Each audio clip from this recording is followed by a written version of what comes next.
finally the Newcastle United supporters have got what they have wanted for a long, long time. Following the completion of the Premier League's owners and directors test, the club has been sold to the consortium with immediate effect. On the 8th of October 2021, there was a change in the ownership of Newcastle United Football Club.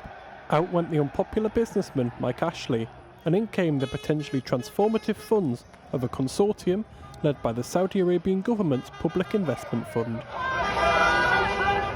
Geordie crowds cheered. However, Human Rights Watch immediately called the takeover a wake-up call for those who believe football could still be called the beautiful game. To them, the takeover was part of a sportswashing campaign by the Kingdom of Saudi Arabia. Here's a whistle-stop tour to sportswashing. It's an academic word coined in 2015.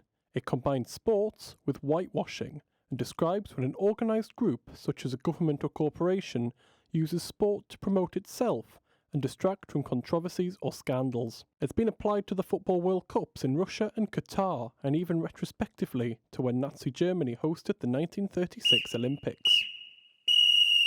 I'm from the Felon, Gateshead. Look, you love to be born there, so you're born as a Newcastle. In light of these concerns, John Hurd co-founded the campaign group Newcastle Fans Against Sportswashing.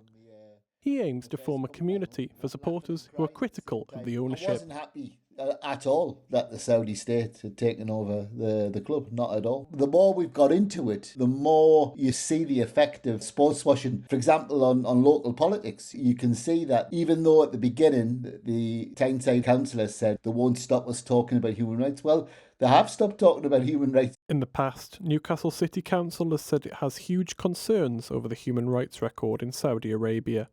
At the time of publication, they have not responded to my request for a response to Mr. Hurd's comments. Lina Al-Hatloul is a Saudi human rights activist whose sister was imprisoned in Saudi Arabia for campaigning for women's rights.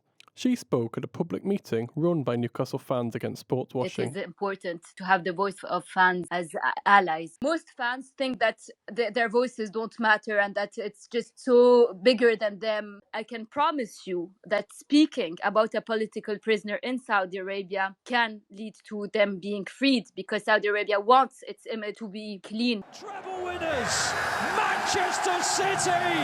Can you believe it? It must be borne in mind, however, that Newcastle United are not the only club to be owned by Middle Eastern royalty. The current English and European champions, Manchester City, were purchased by the Vice President of the United Arab Emirates in 2008. Ken Rushworth is a politics researcher at the University of Manchester. Man City, as we know, were a yo-yo team, spending time in the third division when I was younger. But since they've been bought, it was seen as like this revolution within football.